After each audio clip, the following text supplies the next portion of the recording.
Australian Prime Minister Antony Albanese has confirmed that the Quad summit scheduled for next week has been cancelled.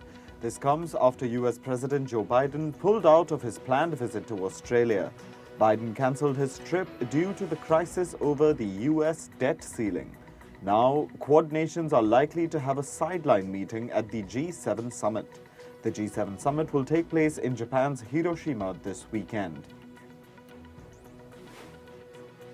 Russia's Deputy Prime Minister Alexander Novak is visiting Iran. He's also in charge of Russia's energy diplomacy. He emphasized the benefits of more cooperation in the oil and gas sectors. Russia and Iran have been forming closer ties. This is to support their economies and to undermine Western sanctions. The Kremlin has said that its agencies are tracking Western spy activity. This comes after the US Central Intelligence Agency, or CIA, published a video.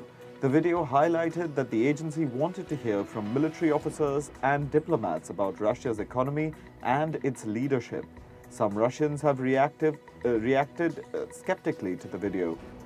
They said it looks like a provocation attempt by Russia's FSB security service. European leaders are meeting in Iceland. They aim to create a quote-unquote register of damages. This is to record the wartime harm and destruction done by Russia in Ukraine. This comes a year after Russia was dropped from the Council of Europe over its war in Ukraine. Meanwhile, Ukraine has said that Russian forces are pushing deeper inside the town of Bakhmut. India's External Affairs Minister S. Jaishankar has defended India's decision to buy Russian oil. This was in response to a call by EU Foreign Policy Chief Joseph Borrell for action against Indian refined products from Russian crude. Jaishankar advised Borrell to refer to EU Council regulations. The rules recognize that Russian crude undergoes substantial transformation in a third country and is no longer treated as Russian. Canadian Prime Minister Justin Trudeau is in South Korea. He addressed the country's parliament. Trudeau said that Canada is ready to partner with South Korea on critical minerals and clean energy projects. He added that Canada is committed to increase military engagement. Trudeau also urged North Korea to abandon its weapons program and reopen denuclearization talks.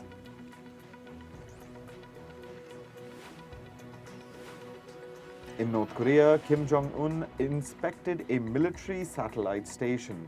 He was accompanied by his daughter. The Non-Permanent Satellite Launching Preparatory Committee has been tasked with launching North Korea's first military intelligence satellite. According to the country's local media, Kim said that a successful launch of the military reconnaissance satellite is an urgent requirement.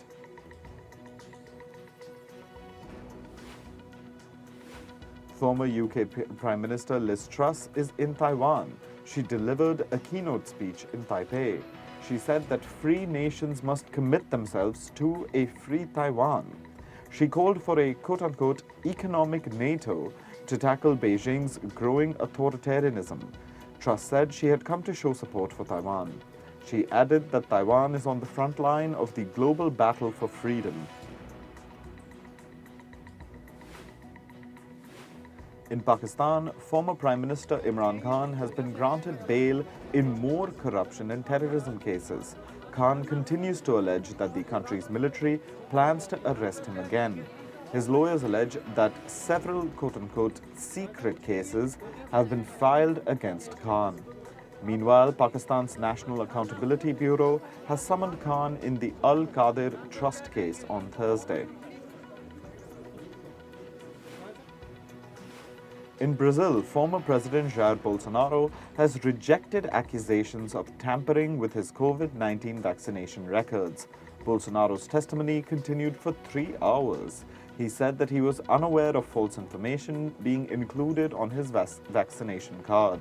According to the Supreme Court documents, federal police found evidence of tampering with Bolsonaro's vaccination records. Earlier this month, Bolsonaro's house was raided and his trusted allies were arrested. In Senegal, 3 people have died as protests turned violent. Clashes broke out between the police and supporters of opposition leader Ousmane Sonko. Protesters hurled stones at the police and they responded with tear gas. In the capital, Dakar, around 20 vehicles were set on fire. The protests come as Sonko is scheduled to appear in court. He's facing trial for the alleged rape of an employee at a beauty salon. In Nigeria, a convoy of US embassy staff came under attack. 4 people were killed. Victims included 2 employees and 2 police officers. Gunmen also kidnapped 3 individuals. This included the driver and 2 other police officers. Fires in Canada's Alberta province have scorched over 616,000 hectares of land in the last 2 days. According to Alberta officials, 24 out of the 86 wildfires are completely out of control. Almost 2,500 firefighters have been deployed to control the flames. Additionally, Canada's military has been roped in to reinforce the firefighters. Meanwhile, local authorities have put out a call for more volunteers. Canada's wildfires are spreading towards urban centres. Residents in Calgary woke up to a city covered in thick smoke. Smoke from the Alberta wildfires covered Calgary's skyline as visibility dropped drastically. Calgary received a special weather alert warning residents of poor air quality. Shifting wind directions have elevated the risk of the fires moving closer to cities like Calgary. Italy's northeastern regions were battered by torrential rain yesterday. The region received heavy downpours after months of drought. Incessant rainfall caused flash floods in the Emilia-Romagna and Marche regions. Parts of Cesena city were submerged under muddy waters after the Savio River overflowed. According to officials, 10 people were evacuated from their houses after a mudslide.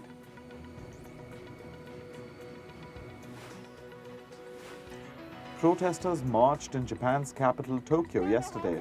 Demonstrators opposed the planned release of treated radioactive water from the Fukushima nuclear plant. The water was used to cool the reactors at Fukushima. The plant was wrecked by an earthquake and tsunami in 2011. The Japanese government has said that releasing the water is now safe. However, the water contains traces of tritium. Officials say Fukushima's tanks are at full capacity and water has to be released so that reconstruction work can begin. Uruguay is experiencing its worst water deficit in 74 years. It has been triggered by a 3-year drought. The drought has led to the salination of drinking water as freshwater levels have dropped. In response, the government has promised to ensure the supply of clean drinking water. The government has proposed to build a water reservoir in the coming weeks to store clean drinking water. Meanwhile, authorities have subsidized bottled water in the capital, Montevideo, and its neighboring regions. The French government plans to allocate $540 million annually for a new tax credit.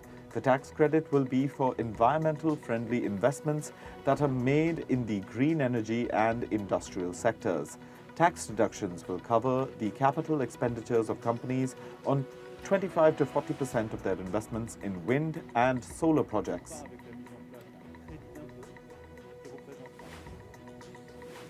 In Germany, Greenpeace and an agricultural group brought some unusual guests as part of a protest. The two groups brought a herd of cows to graze in the lawns of the German parliament. This was part of a demonstration regarding the reduction in access to pasture land for cows. According to Greenpeace, access to pasture grounds for cattle has reduced from 42 to 31% in the last decade. Argentine biologists rescued a sea lion that had plastic waste tangled around his neck. The rescued animal suffered neck wounds as the plastic strap was found around its neck folds. Biologists were able to remove the plastic and treat the sea lion for anemia. The sea lion will stay at a care facility until it fully recovers.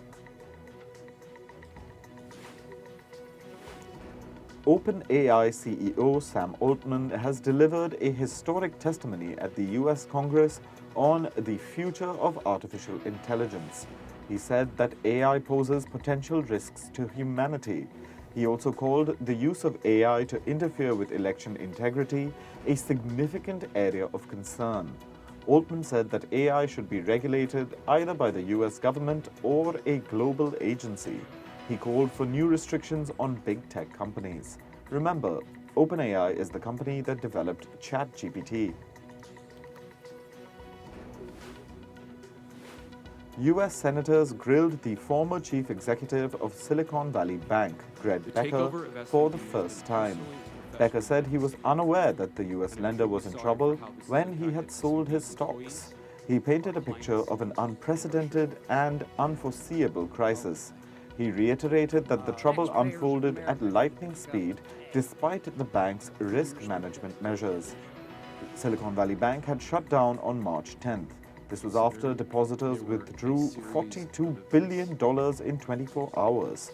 Two more US regional lenders have failed since then.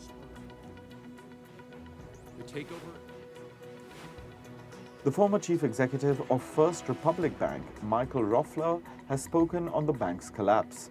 He said that regulators did not express concerns regarding the bank's strategy, liquidity, or management performance. Roffler also said, and I quote, "We could not have anticipated that Silicon Valley Bank and Signature Bank would fail."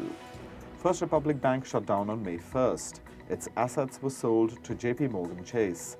The deal was struck in a bid to resolve what has been seen as the largest US bank failure since the 2008 financial crisis.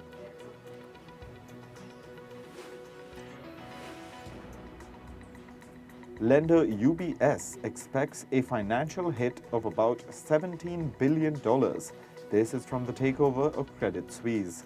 The bank said that this during a presentation on Wednesday. UBS said that the projections are preliminary and the numbers could change later on. Meanwhile, UBS has implemented a number of restrictions on Credit Suisse while the takeover is underway. Tesla CEO Elon Musk has said that the global economy will struggle for the next 12 months. He also warned that his company is not immune to the global economy. Musk said that Tesla would try to advertise its vehicles, something the company has never done before. Earlier this year, Tesla had aggressively cut vehicle prices. The move came in the face of a slowing economy and rising competition. The company missed its margin target for the first quarter. Meanwhile, Musk, who's also Twitter's outgoing CEO, has said that the company is now stable. He added that he's excited for the incoming CEO, Linda Yaccarino, to begin work. Yaccarino is the former advertising head of NBC Universal. She's scheduled to take charge in the coming weeks. Musk will remain involved as Chief Executive Chairperson and Chief Technology Officer at Twitter. The founder of Vietnam-based electric automaker VinFast has said that the company is expected to break even by the end of 2024. The EV firm is also looking to enter the US and European markets. It also aims to launch an EV pickup truck in the near future. Bankrupt satellite launch company Virgin Orbit has struck a quote-unquote stalking horse agreement with Stratolaunch. Stratolaunch is an American aerospace company that provides high-speed flight test services.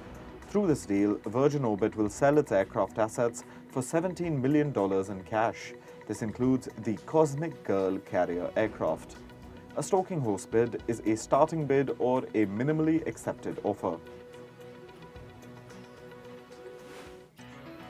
Japanese Prime Minister Fumio Kishida has planned to meet top executives from global semiconductor companies. Japan's chief cabinet secretary has said, and I quote, The resilience of the semiconductor supply chain cannot be achieved by a single country. The meeting will come at a crucial time. The United States has been urging its allies to work together to counter China's semiconductor dominance. The US has charged a former Apple engineer. He's accused of stealing the company's technology and then fleeing to China. The engineer is identified as 35-year-old Weibao Wang. He was hired by Apple in 2016. In 2017, he took up a US-based job with a Chinese company working to develop self-driving cars. On his last day at Apple, the company discovered that he had access to proprietary data. In June 2018, federal agents searched the man's house and found large quantities of data from Apple. Now to sports. Lucknow Super Giants beat Mumbai Indians in a nail-biting IPL match yesterday. The match was played at Lucknow's Ekana Sports City. Marcus Stoinis smashed an unbeaten 89 to power Lucknow to 177 runs in 20 overs. Mumbai's Ishan Kishan scored 59 as the visitors fell short by just 5 runs in the last over. Stoinis was awarded the Man of the Match award for his impressive knock.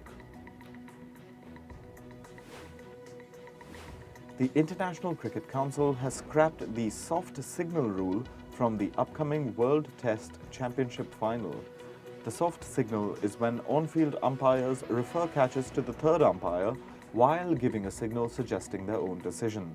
The gesture has drawn flack from players and fans, as it often led to confusion regarding the verdict.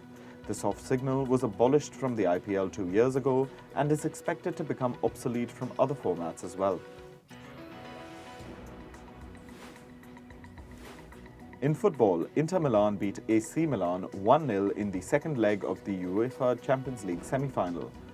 Lautaro Martinez scored the winning goal in the 74th minute to secure Inter's win. They secured an aggregate 3-0 win over rivals AC Milan, having scored 2 goals in the first leg. Inter will now play either Manchester City or Real Madrid in the Champions League final. In English Championship football, Luton Town beat Sunderland 2-0 in yesterday's playoff semi-final. Gabriel Osho and Tom Lockyer scored in the first half in Luton's win. On aggregate, Luton beat Sunderland 3-2 to reserve their spot in the Championship final. They will now face either Middlesbrough or Coventry City.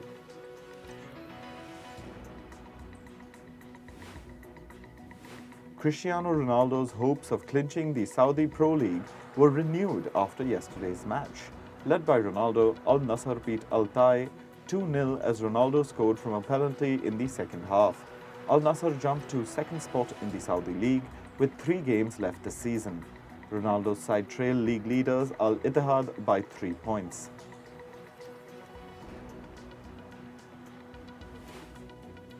In tennis, Novak Djokovic beat Cameron Norrie in a tense match to advance to the Italian Open quarterfinals. Djokovic made a slow start but fired up as he beat Norrie 6-3, 6-4 in straight sets. Serbia's Djokovic will face Danish player Holger Rune in the next round in Rome. Iga Świątek stormed into the quarterfinals after winning yesterday's match at the Italian Open. Świątek beat Donna Vekic 6-3, 6-4 to continue her dominant streak in Rome. Poland's Świątek will face Kazakhstan's Elena Rybakina in the next round. In golf, Aditi Ashok has made history as she became the first Indian woman to break into the top 50 global rankings. Ashok reached the milestone after a tied finish at the 5th spot in the LGPA Founders Cup in New Jersey. After yesterday's finish, she jumped 15 spots to secure the 49th world rank. The next best-placed Indian after Ashok is Diksha Dagar, who is currently ranked 416th.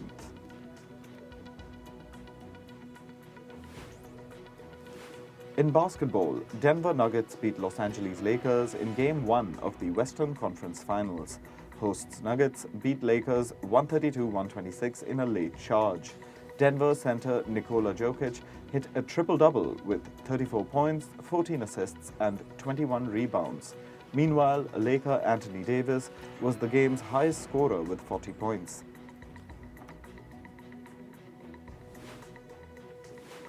The Philadelphia 76ers sacked their head coach, Doc Rivers, after their playoff exit.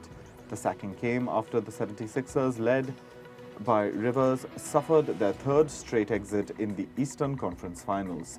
Rivers had 2 years left on his contract, but failed to lead the team into the NBA Finals. The 76ers have not won the NBA championship since 1983. Actor Johnny Depp received a 7-minute standing ovation at the premiere of his film Jean du Barry at the Cannes Film Festival. The actor plays King Louis XV in the period drama. Depp was left teary-eyed by the applause and waved to his fans. This was Depp's first public appearance since his 2022 legal battle with former wife Amber Heard.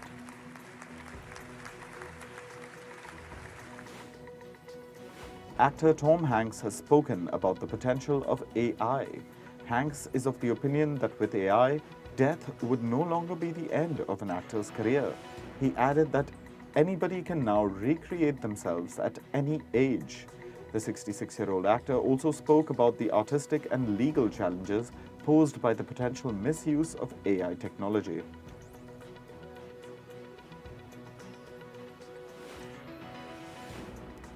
Director Martin Scorsese is being sued for allegedly reneging on a $1 million production deal. A UK-based production company has alleged that Scorsese accepted a $500,000 initial payment to make a World War II film, but didn't begin any work. The company has alleged a breach of contract and is now seeking punitive damages.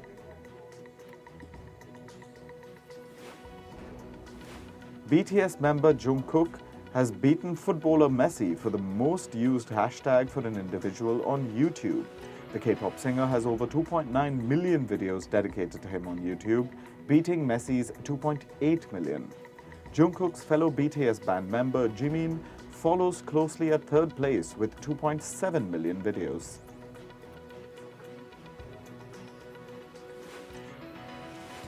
K-pop band 50/50 is set to begin its global expansion in the US and the UK. The girl group will begin promotions in the US in July. A local label, agency and management contracts will be finalized before they reach the US. The band is already famous in the US as their music has been making records on the Billboard charts. Rapper Post Malone has announced his fifth full-length album titled Austin. The album is titled after his birth name, Austin Post. It'll release on the 28th of July. He's also announced his new tour called If Y'all Weren't Here, I'd Be Crying. It'll kick off on the 8th of July. Rock band Foo Fighters have announced a long touring season beginning in the US. The first show of the tour will take place in New Hampshire on the 24th of May. The band will end the tour in November. The Foo Fighters have also teased a subsequent UK tour.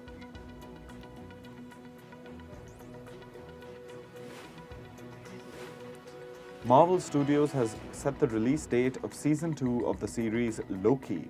The first episode of the new season will premiere on the 6th of October on streaming platform Disney+. The show stars Tom Hiddleston and Owen Wilson joins an ensemble cast.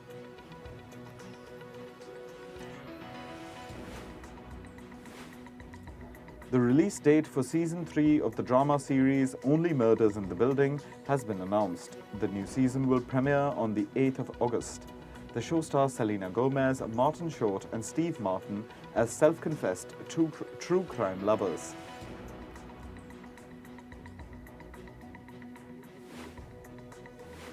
The 50th Annual Daytime Emmy Awards have been postponed due to the Writers Guild of America strike.